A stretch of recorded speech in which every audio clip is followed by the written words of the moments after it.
Good evening, everyone, and thank you so much for joining us today for our fourth session of Cracking the Code. Cracking the Code launched last year with our partners uAfrica, and this gives everyone the opportunity to get together, learn the ins and outs of e-commerce through easy, consumable discussions with thought leaders in the industry. Now, during this webinar, it may be a lot of information to consume. So if you want to rehash any of the answers or anything that Nicola has to present to us today, don't worry, there will be a recording made afterwards that you can refer to at any time. During the webinar, you're more than welcome to make use of the chat function that's located at the right-hand side of your screen, and you can send through any comments you have or interact during the webinar. That would be amazing. Joining me on stage this evening is Danika from uAfrica, who's going to tell us a little bit more about our speaker. But just before she does that, please excuse me, I do have a bit of load shedding. As you can see, I'm a little bit in the dark, and it may come on at 6:30, but that may not cause any interruptions, but just a heads up. Off to you, Danika. Cool, thank you, Crystal. So our guest for today is somebody who I actually really love having on board with uAfrica. So our guest today is Nicola Kok. So she is the founder of Simply Granola. So Simply Granola is the online store that has taken the South African health industry by storm. Every time I open my Instagram account, they are all over it, and I love it. So simple yet sumptuous, healthy and wholesome, Simply Granola was created in 2016 by Nicola. We are going to chat to her today about the ins and outs of the business, the highs and the lows, and maybe she can share some really cool tips.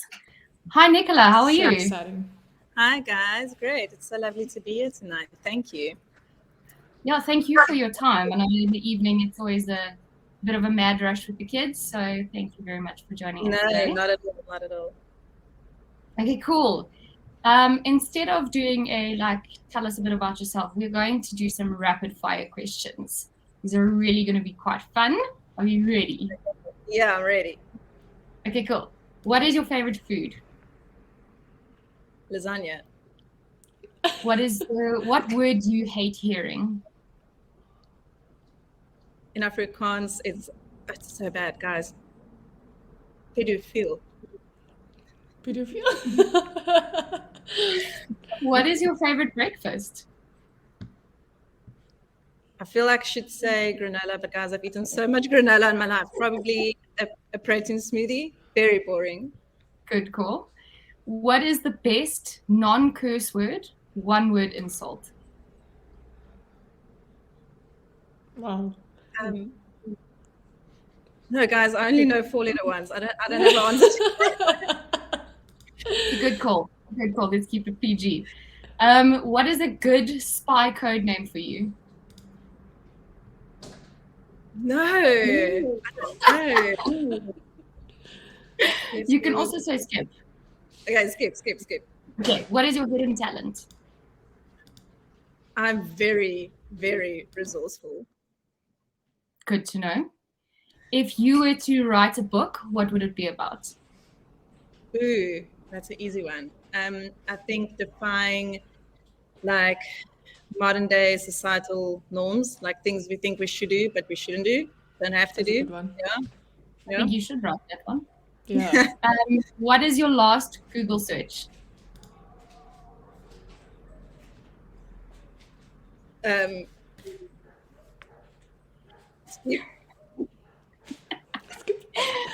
What non-existent job do you wish existed? Can I tell you about the existing ones that I want to do? Yes, you can.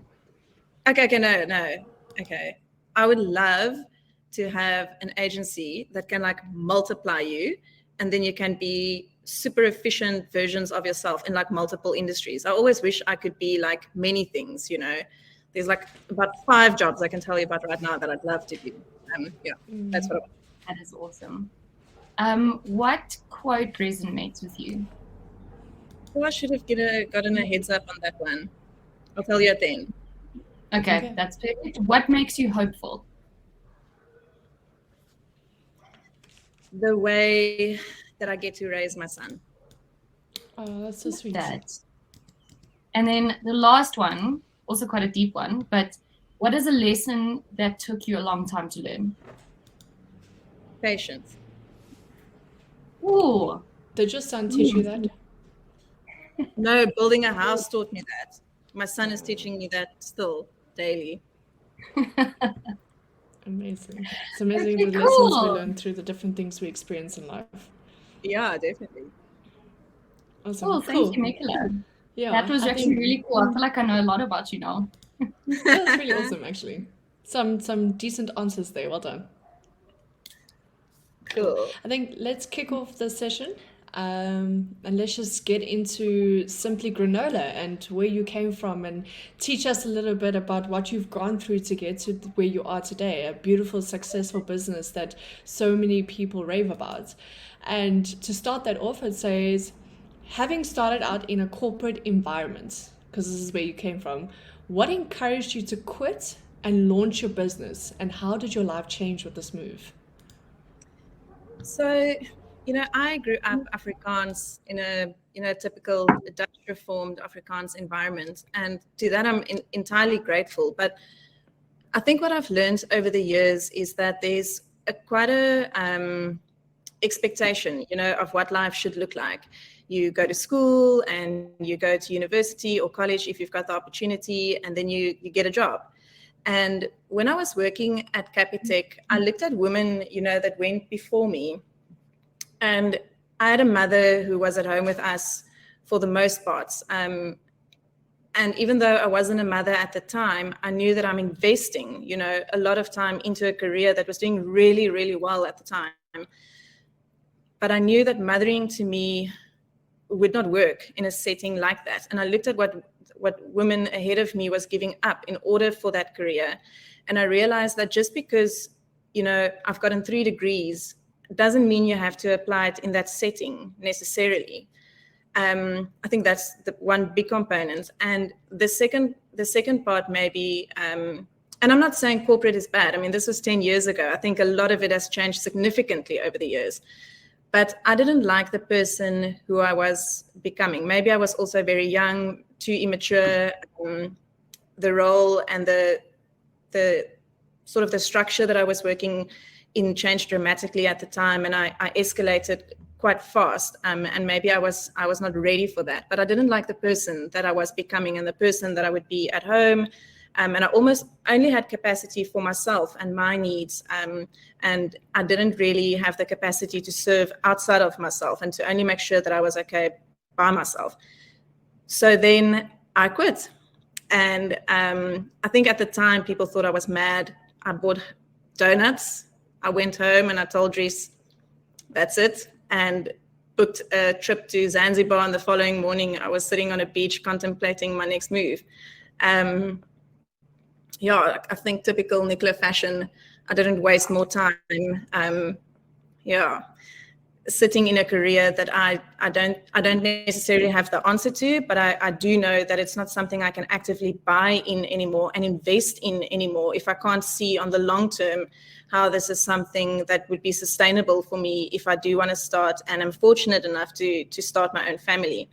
And I think from a life-changing point of view, the biggest thing was probably freedom. And to slowly and organically find it. Well, Simply Granola, and I know we'll get into that now, but Simply Granola had a very, very organic start, and it's something that I've really enjoyed to discover over the last 6 years. What I thought it would be to what it has become. But the biggest change for me going from corporate to what is Simply Granola today was probably, I think, becoming a better version of me through it all, and being a better person to the people in my life. And I mean, my family and especially my friends, I always say I'm extremely privileged to have a very small but amazing tribe of girls in my life. And the fact that I'm able to show up for people in my life is something that I highly value. And it's something that you don't necessarily get to do when you're stuck in an 8 to 5, or not in the sense that you would like to, simply because you are confined, by your job. So I think all in all, the move from corporate just made me a happier person. Amazing. That's awesome. That is amazing. So on that note, tell us what inspired Simply Granola. So Simply Granola really is nestled in a recipe that I grew up with. I always say it's like the polony in my house. What is today known, really guys, what is today known as the classic is a version, it's an adapted version of what my mom made for me since I was a little girl. So when I grew up, we all had the recipe and I simply changed it to be free of refined sugars. I changed some of the inclusions to what we wanted to eat.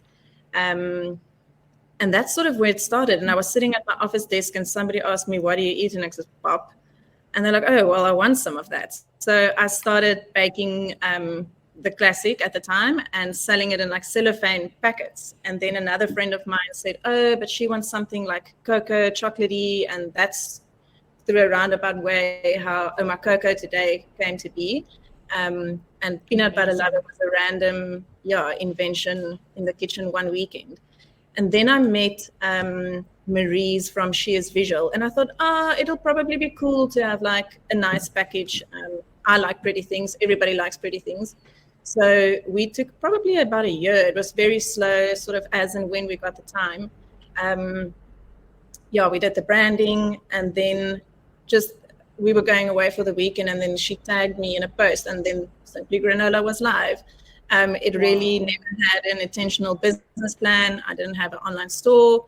I had nothing. And then I sort of just rolled with it. So that's sort of the backstory of how it started. It is really something that's been part of who I've been for years.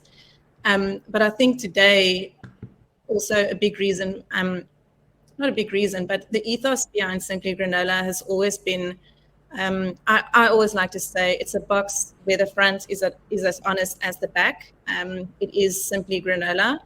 I like to believe that when you turn a box around, you can pronounce every ingredient. And we go to great lengths and we take great effort to source quality ingredients. And we always say we use a conscious selection of good for you ingredients. That's incredible. And Simply Granola has always had intent and consciousness at the core of it, where we get the highest quality ingredients. We work with local partners, local farmers. We know where our ingredients come from. We look at the spec sheets. You don't just buy anything off the shelf, because it's not like comparing apples with apples. And to that extent, I think what I love about what we do is I think the consumer that understands that appreciates that. And it is something that we will never give up. It's not a compromise that I'm willing to make, just to put a cheaper box on the shelf. I know we're not the most affordable box on the shelf, but I think if you pick up an average box in a leading retailer and it says only 1 teaspoon of sugar per serving, but the serving is a tablespoon size, you should be able to see that there's a very big difference, between that box and, that's the kind of thing that we produce. Sure. That is really amazing. I think, especially in a world where every single food you pick up is so processed to the point that it's almost plastic, I think it's very valuable. It's very valuable to hear that your ingredients are actually like straight from the crop. There's a rising awareness, I think, also in the market for that. Maybe we were a little before our time when we started, but I think today, it's something that's definitely appreciated and valued, and people are willing to consume less in order to consume better. 100%. Exactly, and especially with the focus, a lot of families, and you don't exactly want to give your kids something that's super processed and super sugary. Yeah. It's good enough for the whole family. Yeah, definitely. That's awesome. And you said, so basically you got tagged on a post and Simply Granola was born. What did you do to get started from there? Was it a slow pace, or did you go, okay, well, it's live, I'm just going to go into it now? What was your strategy from there? No, I didn't have one. So I had this grand idea, guys, that I'm going to be, it's going to be this super exclusive gig. I'm going to be like, oh, there's 20 packets up for grabs this week, first come, first serve. And then I think very typical to human nature, you get your sort of first taste of success and everybody orders and you don't have stock. And I'm like, oh, but I'll bake some more. yeah, so I started making some more. But I think the key thing that was very integral to the success of Simply Granola from the very, very beginning is aesthetics. You know, people purchase with their eyes. Back then, we didn't have a window. We didn't even have like a liner bag in the thing. People would purchase it in October or November when we launch and say they want to give it for Christmas. I'm like, dude, this thing has no shelf life. Like, you need to eat it now. You shouldn't like buy again Christmas time. I lost my train of thought. But no, okay. So then people started purchasing, and within the first 6 months of launching, because we had a very, I think a very specific aesthetic, but just a pleasing to the eye aesthetic, you know. People would buy the packet simply because they liked what it looked like. And then poetry stores, you know, they've been expanding their homeware offering, I mean, for ages now. And then they did a nationwide placement, within the first 6 months of launching. And I think that really helped to get the brand like quite out there, and get recognition for the brand from the early days. And that was also sort of, and I'm skipping ahead a little bit, but how we started Simply Honey. I mean, we didn't even have Shopify. We had a Squarespace one-pager landing page with a manual booking form, and you clicked what you wanted, and then I got an email to say I wanted stuff. And I think from there, definitely slow paced, definitely organic. I'm a very, very big believer that, you know, any business has seasons. We're in a terrible season right now. But I've also learned over the last 6 years that after every down, there's always an up. So now when we've got a bad season, we rest, because I know there will be a season where we will work our asses off.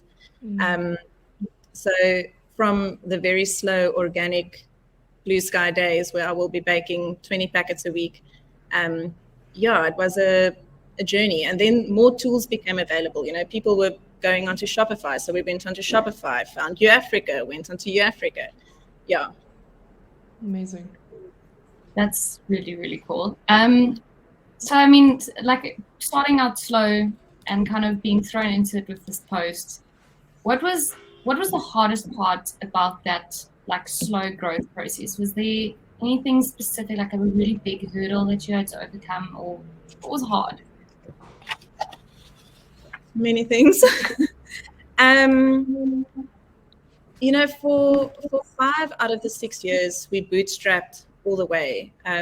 Make money, spend money, make money, spend money. And to a degree, and I actually saw the change in our 6th year, you know, when we got funding in, and how fast that elevated the business and fast-tracked the growth. It was exceptional. But I think bootstrapping was quite tough. You know, you need to fund print runs, and a print run is, okay, where do you find 100K? But it is also maybe something I think that forces any entrepreneur to grow at a pace that is maybe comfortable and achievable. So I don't think there's anything wrong with that. I know at the point when we got funding in, I was definitely at a place where I knew exactly what I wanted to do with the money, how to spend it best, how to get the most results from that. And I was very fortunate enough to get an amazing partner on board. Okay, so bootstrapping. The other super tough thing that I didn't really think was that tough at the time was to actually also understand and know what you are offering. You know, now you are a granola company, great. Who am I selling to? Am I only doing online? Am I selling to stores? What are my key selling points? You know, you aren't necessarily able to define these things so clearly and so accurately at the beginning. So when you stand at a market and people are like, oh, okay, cool, granola, why is it so different? You know, you're not necessarily able to tell them why it is that great. Also because I didn't have like a business plan and that very formalized start to the business. So we took about the first 3 years, I feel like we just figured out, you know, what the hell am I doing? What is it exactly what I'm offering? I want to tell one story. So in my 2016, 2017, so SARTA is CEDA is a small enterprise development agency. It's a government-funded agency, and they provide funding to SMEs, for like growth opportunities. So we went to SARTA, which is this massive wholesale trade show in Joburg, and basically only store owners attend, and then they see, what you've got to offer, and they do wholesale placements. So obviously, since I like pretty things, my stall was a pretty stall.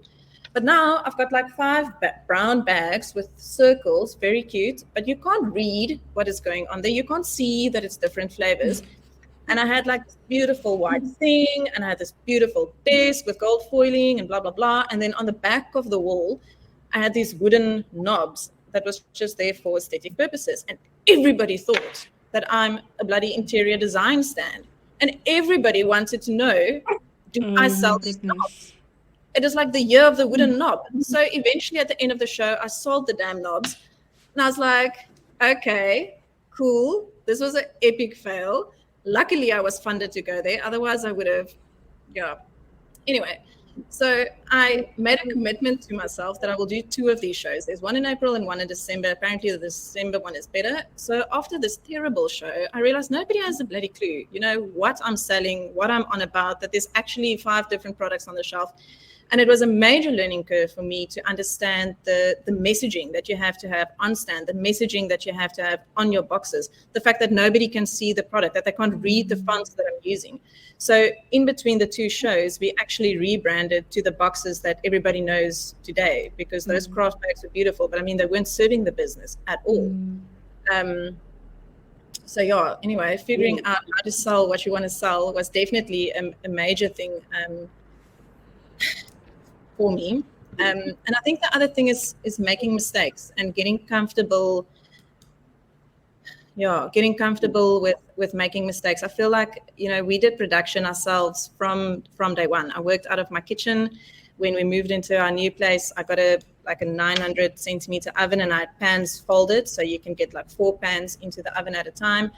And then it's that uncomfortable position, where you're kind of too small for a facility. I was baking 5 a.m. to 5 p.m. every Saturday for a year because I refused to bake the week. I feel like when you bring negative energy to the kitchen, something bad is definitely bound to happen.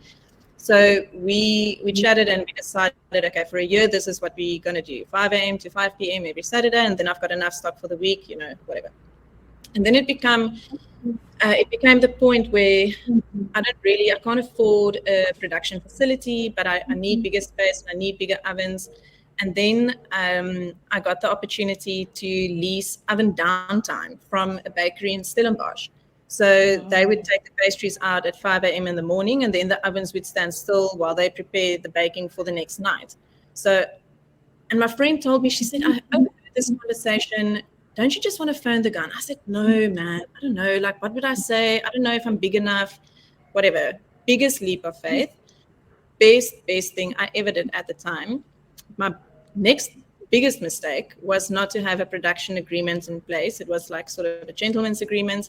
And we carried on like that for a number of years. So I would go in baking, and then I became pregnant, and then they started baking for me. I taught the girls at the bakery how to do it. And then one glorious Thursday morning, I got an email to say, oh, sorry, so we're not producing your lines anymore. They've been pulled out of the kitchen effective immediately. So I'm like, what do you mean effective immediately? I've got a laptop and a desk. What am I supposed to sell? So terrible. All my stock, all my equipment, everything was on their premises. So I moved everything into my garage. And then I bargained to get like a quarter ton of stock just to last me for a couple of months. And I don't have a production agreement with my producer today. Again, I still really like to believe in the goodness of people. But anyway, and that was a major thing for me. I was like, how am I actually, like, I've got nothing. Okay, I've got one very other bad story too. But anyway, that propelled us, into a space where we had to go find a new production partner, because I knew I don't want to do production. That is not where my heart lies. That is not where my passion lies. I feel I've slung enough pans, to last me a lifetime. And then we found a new production partner, but they were massive, man. The quantities, the minimum order quantities that they wanted to put into an oven per recipe was what we would sell in a month in total. Wow. So I was like, sure, I don't know how I'm going to do this. Anyway, that turned out to be a wonderful partner, and they still produce for us till today. But yeah, it's like small mistakes like these, not having a production agreement in place, like a 30-day heads up would have been nice, Yeah. I don't know. Put an oven in my garage. I'm not sure. But also these kind of things make you resilient, and you learn to think on your feet, and you learn to, I don't know, just roll with the punches, and it makes you stronger. There's definitely, every time you think this is the worst thing that could have happened, you know, something bad, definitely badder will come along. Yeah. That's incredible. But I think every business goes through things that they don't expect, and you live and you learn. It's day by day. Yeah. You learn new things and you take it in your stride and you become better and better. And that's where you are today. You're better than you were 2 years ago. You're better than you were 6 years ago. You just keep on getting better. You use your tough situations and you use it for the best. And we've got a backup oven. Good Worst call. case. Go. Plan B. Awesome. And then you did touch on it slightly just now, is that your product range went from simply granola and then it extended. What was your thinking behind the product extension? So again, that was I feel like I've always wondered about whether the fact that Simply Granola is such a personal brand is a good thing or a bad thing. You know, I look at other brands like Good Leaf, for example. I don't know who's behind Good Leaf. I don't know if there's a face on the about page. And then often I think it must be so nice to not have to put your face on there. But the way that Simply Granola has grown, and like our product offering, for example, that was such an organic extension also of things I've wanted and have seen and thought, okay, this can be an easy match to what we're currently offering. So we started with granola, and still till today, we only bake with raw honey. And when Poetry did the placement, they wanted something alongside the granola. So we did the honey for them. And then we just started using imported jars. So to what they look today, it's a beautiful gift. We actually sell more of them in the gifting space than online sometimes. So since we have a ton of honey on site, we just decant and sell that. And then in COVID, oh my word, guys, COVID was, I always feel not bad because, but yeah, COVID was exceptional for our business.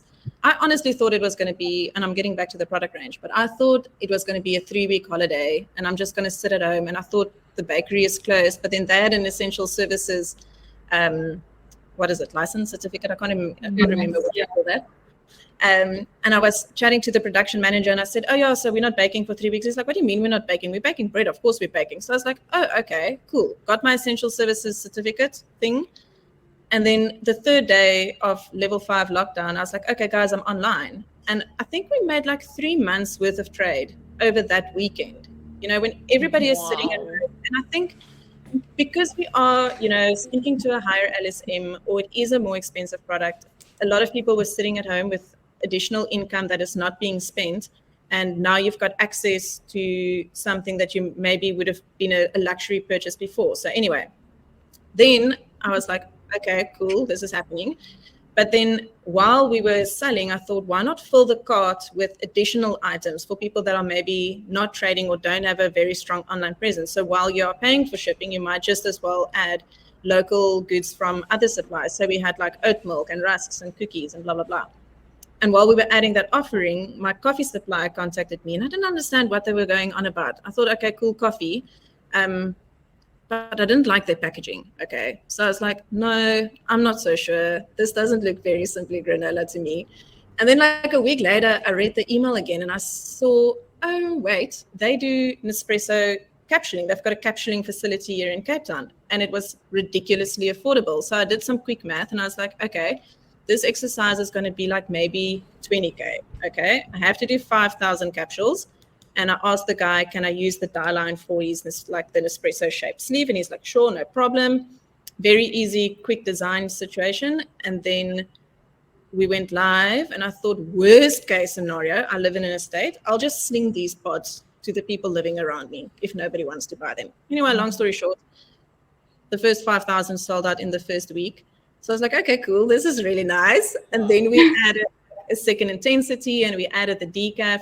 And then one day while I was visiting them, he said to me, smell this. And I thought I'm smelling coffee beans. And then I realized it's chocolate coated coffee beans. And I was like, oh my word, this will be such an amazing addition.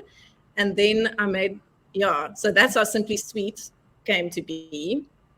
That was dark chocolate. And then eventually I found another guy that can do milk chocolate because I don't really like dark chocolate. Yeah, so granola, honey, coffee, sweets. And we still kept like peripheral items, cart fillers, not major profit drivers, but like the okia that we offer, the meatball stuff that I think is just extremely functional. If you are committed to a conscious effort in your nutrition and what you select, then getting a on-the-go container. So that's why we offer the meatball things.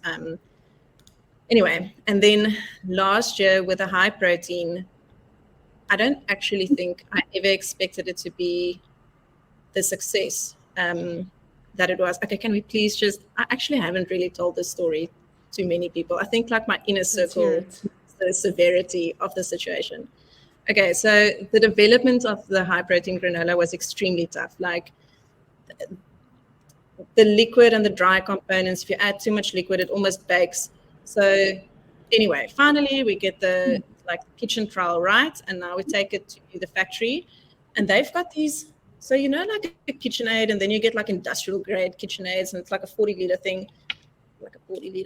Anyway, so my factory, they don't have mixers with pedals in, okay? They've got like what I would like to call a cement mixer. It's just these massive circular mixers mounted onto a wall, and there's nothing that like agitates the batch.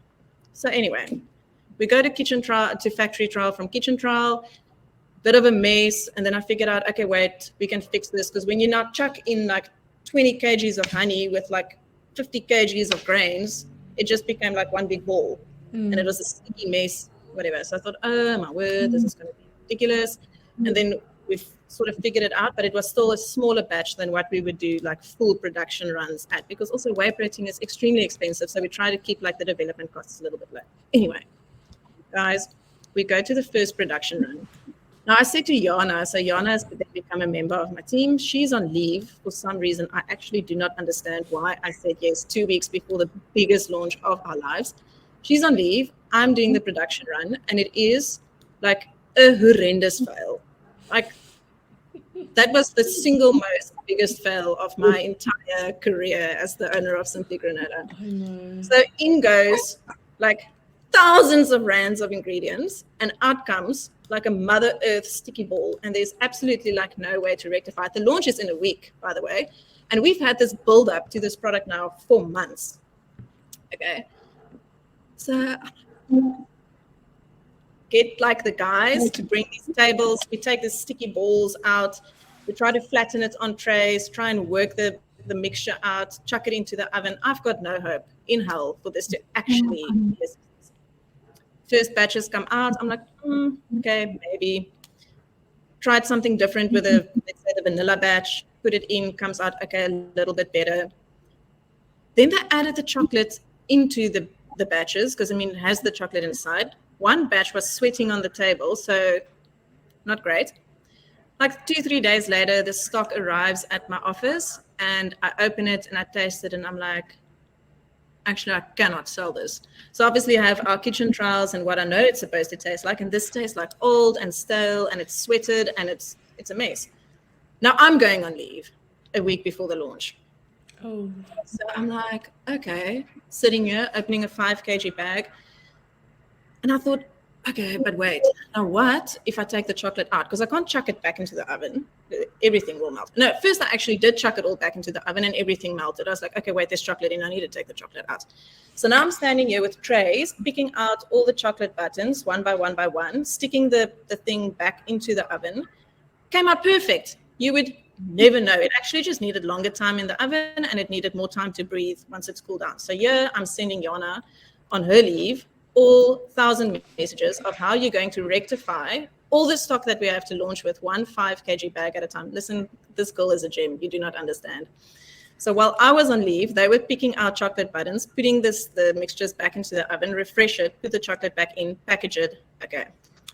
So now it's launch day. Because the factory trial or the production run was an epic fail, we now have probably like a quarter of the stock that we thought we'd launch with. I've got like one 4-pan oven here. It's a test kitchen. Cool. So it's launch day. We had a pre-launch like an hour before the site went live. I woke my husband up and I said to him, dude, you've got to come check this out. I think it's like the lotto exploded. I think we maybe had 30K worth of stock. I think we made like 120K in the first 24 hours. But I don't have. So I was like, okay, cool, but this is a problem I can fix because I've got an oven and I've got ingredients. It's maybe going to take me a little bit longer. Okay. Then my puffer ran out of a puffing machine. I could find no grains. Chocolate was not an issue. We were dispatching an entire day for all the orders that went out, like that were placed from 6 to 6:15 on the first day. We couldn't, like, I never ever knew the response to that would be that grand. So then I phoned my kitchen guy. I'm like, this 4-pan oven needs to become a 14-pan oven, and it actually has to happen today because I've got orders streaming out of my ears and I do not know what to do with them. Oh, that is incredible. That is such an incredible response. But it was the single most worst moment of my life. I can promise you. I don't think I've stressed. So then we went into crisis mode of trying to find a puffer. Eventually found this remote guy in Durban. They also puff grains, great. Then the protein prices went up with 80% about 1 month after the launch. We had to put up the prices. Anyway, that's high protein for you in a nutshell. The end.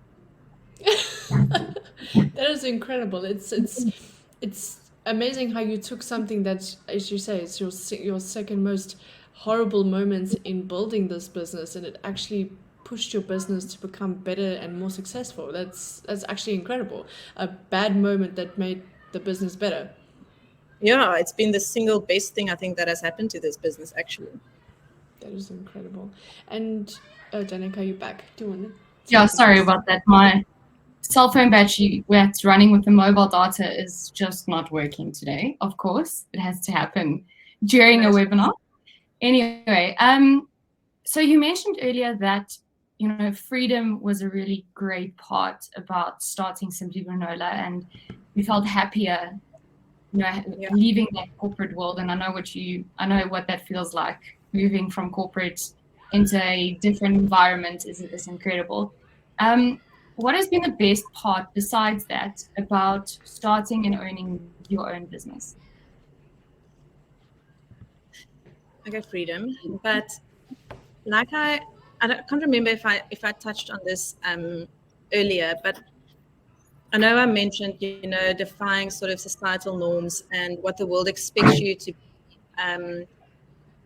And with a food product, I think the expectation has always been, you've got something and now it needs to reach a retail shelf. And I think alongside freedom also is the responsibility to really actively look, at the space that you're operating in, and to ask really hard questions about that. So I think for the first 3-4 years, we were sort of all over the place.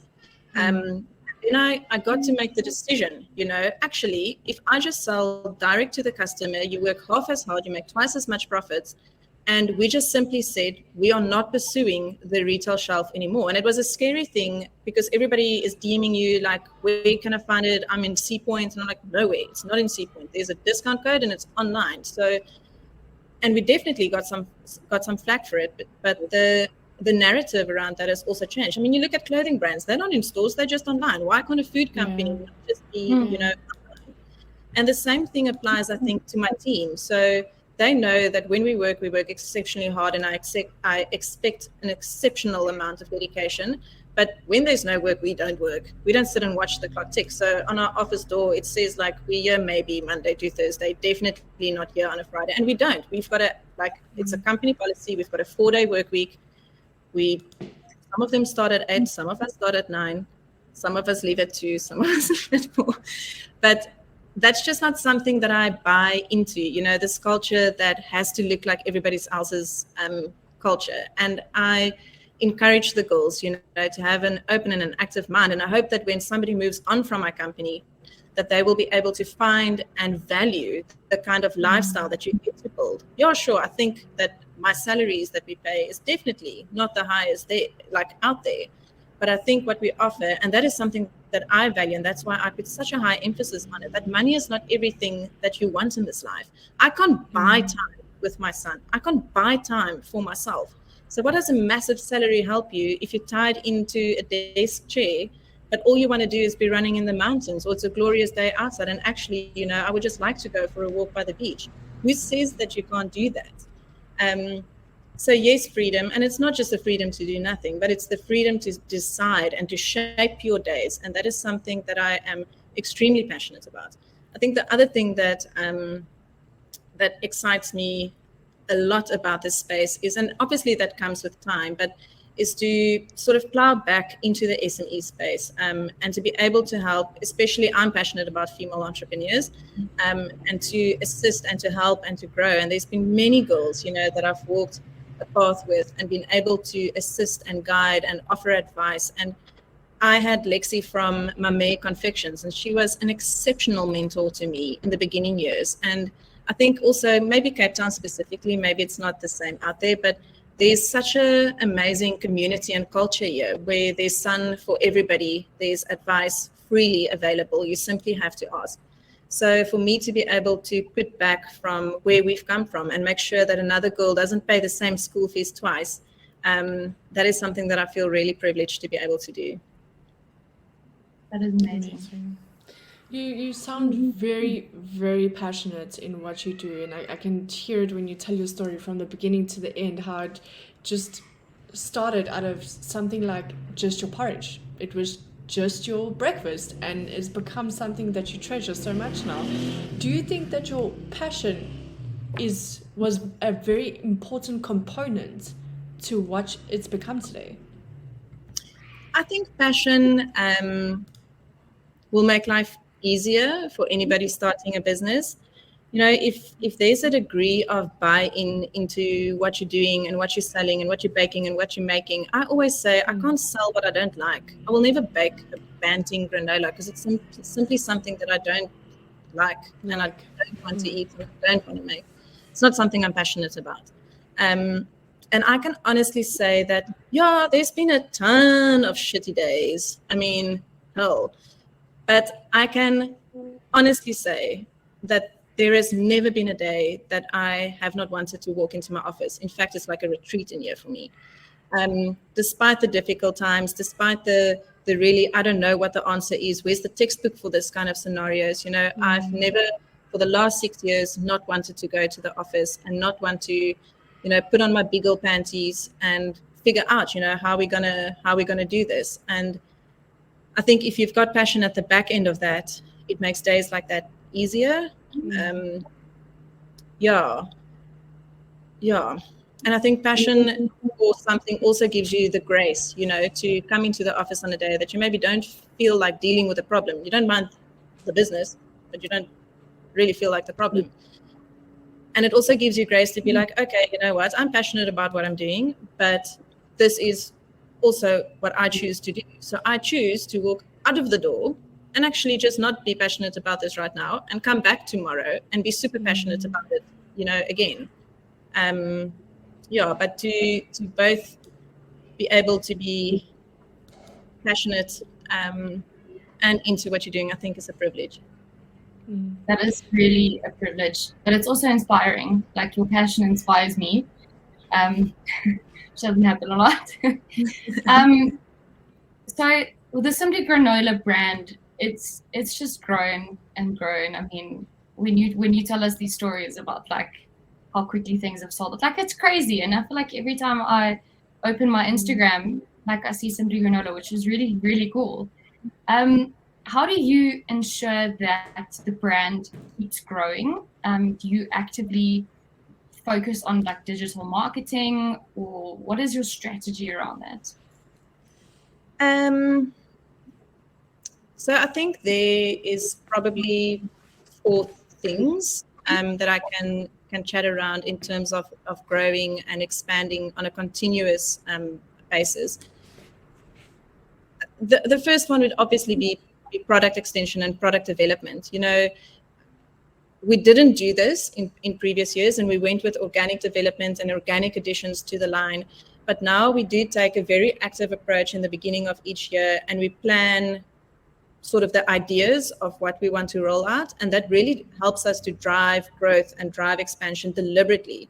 And Jana, that is my right left hand and half my brain, I promise you. She will sit and she will diarize this and she will allocate months to certain products and we will work it back. In the beginning of the year, we probably took 2 weeks. And we to the day worked it back, what are we launching? What dates are we launching? When do we need to finish design? When does development need to be done? When does it need to be in for print? When are we shooting? When are we launching? Blah, blah, blah, blah, blah. So now that approach has definitely changed. But I think your consumer always wants something new. If they have bought all 5 flavors, what is going to keep them coming back, except for the fact that they really love the granola? I think an additional offering and always increasing your cart size, will add to your success over time as well. That would be definitely the one thing, and an active strategy that we've started implementing from like last year to this year. I think the other biggest thing, and it's something I talk about when I talk to other female owners in the SME space, is knowing your business. I do like analytics, and with Shopify there's an app called Better Reports, and it's it is probably a little bit expensive. I think it's maybe $20 a month, $30 a month, but it gives you invaluable insights into your platform. Like, okay, there's some things that Shopify will tell you, but like, how many orders are you doing? What are your top delivering product lines? What is your returning customer rate? Where are your customers coming from? What is your average cart size? What is your drop-off rate? Like, we started tracking key measurables. And if you don't know where your money is coming from, and if you don't know what your key metrics are, like, how can you actually then chase success and chase growth? So we've got very clear ideas of what we want the average cart size to be. Like, for example, before High Protein launched, we had a returning customer rate every month of around 60%. And that is, again, to me, an amazing testimony of, the Simply Granola brand possibly becoming a home brand over time. You love Cocoa, your kids love Cocoa, and you come back and you purchase that. And then with High Protein, we saw an influx of new customers. So the returning customer rate dropped to, let's say, I think it was around 25%. So we've been consistently working at building it up. But if you don't know what your returning customer rate is, how do you know who you're speaking to? Are you speaking to new people? Speaking to old people? How are you directing your messaging at them? Because at the moment now, we also know that there's 2 clear, distinct differences or distinct customer bases when it comes to Simply Granola. There's like the OG customers, and they buy everything and all of it and sort of chop and change their carts, and they come back every month. And then we have like this new young girl that only wants High Protein, and she will never buy the other stuff. So you have to tailor your marketing to both of those. And also to ensure my OG line doesn't die over time, which is a primary concern sometimes for me. Anyway, so I am a firm believer in knowing your business, knowing what's going on, tracking things, and setting goals around those. The other thing is you need to spend money to make money, even if it's scary, even if you don't have it, find it, borrow it, beg it, spend it. You will not be sorry. I think, and I'm not, what's the penny wise, pound foolish, whatever. We're not liberal with money at all. I think we run an extremely tight ship. But to be counting your pennies all the time and to be allocating like every paper that you print to the direct costs of a product, it will just make you despondent, over time.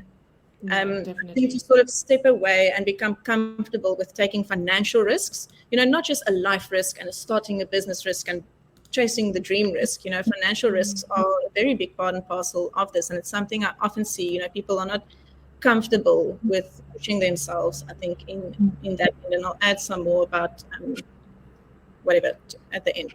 I'll get to that.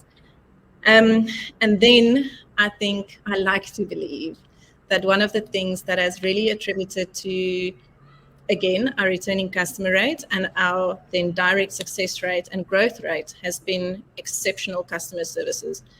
So if you DM me at 10 o'clock, I will probably reply, maybe at 3 a.m., but I will. And we try to give the best and the fastest service at all times. And it's something that is prioritized in the office, and that is like a non-negotiable for me. The customer is most probably always right, even if you're wrong, and we will attend to you and look after you as fast as possible as we can. And I think it's something that has served us extremely well over time.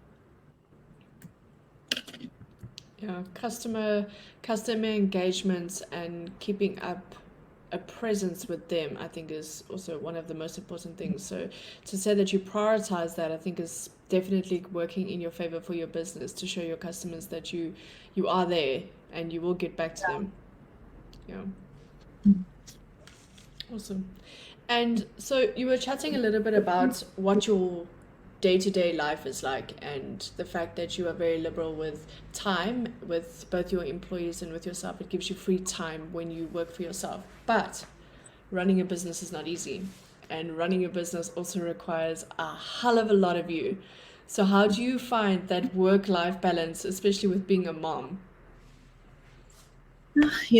So I once read that whether you are a mom that needs to do a 8-hour stint in an office, or whether you're a mom that needs to do 25 5-minute stints of work in between your day, they are equally tough. And the balance is definitely, it was very tough for me in the beginning, but I think there's maybe two things. The one, and it's something that I've really had to work hard on, but is to be present and fast and efficient when I am at work, and to actively try and remove like the domestic situation out of it, and to remind myself silly things like, I've got a nanny at home, she's great, she raised my son, she's as good as me, if not better. Or he's got a dad, they are perfectly capable, and he's got an exceptional dad that can also look after him. I'm not the only person in my son's life that is the sole solution to everything that he needs. And that is also like a narrative you kind of have to change. And it's something that I've definitely worked hard at. And then on the flip side, when you go home, because your business is also your baby, and you will be able to work on this thing for 24/7 for the rest of your life, to actually be able to switch off and to be like, okay, you know what? The standards that I set, the goals that I chase, the things that I want out of this business is only set by me. It can be as fast, as slow, as big, as small as I want it to be. And being an overachiever of nature, that is extremely tough for me, to go home and say, okay, laptop closed. I won't be thinking about what I want to be doing tomorrow. And that is probably harder for me to do than to come to work and be like, okay, my son is sorted. But it's definitely something that I've worked on, and also getting a team on board has allowed me to do that more, because now the wheels actually do keep churning, when I am at home. And then there was something else I did make a note of. I think we need to speak about this. It is really also okay to be a mother who does not want to be with a kid 24/7. When I left Capitec, my husband and I had a massive fight about this one day, where he said, when you left Capitec, you said it's because you want to be XYZ, and because mothering needs to look like ABC, and this is what you envision. But since you've started your business, you've worked harder, longer, more at it than you ever worked at Capitec. And there was a stark realization that I thought I would be the mother that my mother would be. Someone who's present in the afternoons and is always there. And it's something that I highly valued. But when I got my son, I was like, oh, no, thank you. I don't want to be here in the afternoon. This is terrible for me to mother 24/7. So I think the balance has been made easier in me also realizing that mothering is not what I expected it to be, and that it doesn't look the way that I thought it would look, and to have grace with myself. It doesn't need to look like that. It doesn't need to look like that. Yeah. I'm reading this book by Glennon Doyle, and she says that, the biggest compliment a mother can get is not to be selfless. That's absolute nonsense. And to be a mother does not mean to be a martyr, like at all. No. So yeah, I think changing the way we think about that, definitely helps with the balance. But my team also makes that significantly easier for me. Like I cannot praise them enough for that. I'm actually really glad that you did mention that, because I was talking to my manager the other day, and we actually had this conversation saying, we both also come from households where our moms were at home, and it was amazing growing up where your mom can, she's around all the time, and then you're sick, she's there, and but I'm not a mom yet, but I'm going, if I had to be with my child 24/7, and I think it's really important is that is okay, and that is your mothering and my mothering, and the next person's mothering does not need to look the same, and that is a really, really good thing to know, and it's a good thing to kind of be okay with. I think we all Yeah, I'm a be okay. advocate of that. Really. I'm really glad you did me. So I'm going to change the topic a little bit. When I was on your website, so I love your website, just by the way. I saw that you have a bit of a slogan, if we can call it that. I'm totally going to mispronounce it, but it's Bon Vivant. Yeah, So Bon Vivant. what does this mean? Why is it important for business? Where is it from? Tell us. So, bon vivant was a term that I read in a magazine or something, but years ago. And I'm extremely fond of reading, and I read a ton. And when I read phrases or hear words, I often write it down. So bon vivant has been something that I've had written down for years. And then when we started Simply Granola, I wanted a tagline, and I thought of that, and I thought, okay, well, let's make it for the bon vivant heart. But anyway, so a bon vivant is an enjoyer. I'm going to read it to you so I don't get it wrong. An enjoyer of a sociable and a sumptuous lifestyle. It's somebody who is elegantly easygoing with a discerning love for exquisite food, drink, and company. And it's someone who simply chooses to live well. Oh, I love that. You know, I should speak about it more often, actually. Wait, I think you're on mute there. Yeah. I am. Yeah, you are. Mute button. I was saying that is brilliant. It's a beautiful line. Yeah, and I've also kind of liked that I haven't found it in. It's not a term that I see or hear often, and it's something. Yeah, it's quite precious to me. So in terms very cool. In terms of brand awareness, so we obviously see your brand everywhere. Your brand is not a small brand. It's very well known amongst people. What would your advice be to other entrepreneurs to help them to attain this level of success? So there was one thing that we did last year, and it's something that I never did in the, let's say, 5 of the 6 years that we had the business, and we never did paid marketing at all. We never did sponsored posts. I didn't know how to do it, so it's simply something that I never did. It's not a skill that I possess or wish to acquire, and because I don't want to dig into the back end of Facebook, that's something that we never did. Nonetheless, so I started thinking that digital marketing, paid digital marketing, is something that I do want to do, but I have no clue how to do it. And I feel like we all feel like we don't have the money to spend on an agency, and we don't have the money to pay for ads.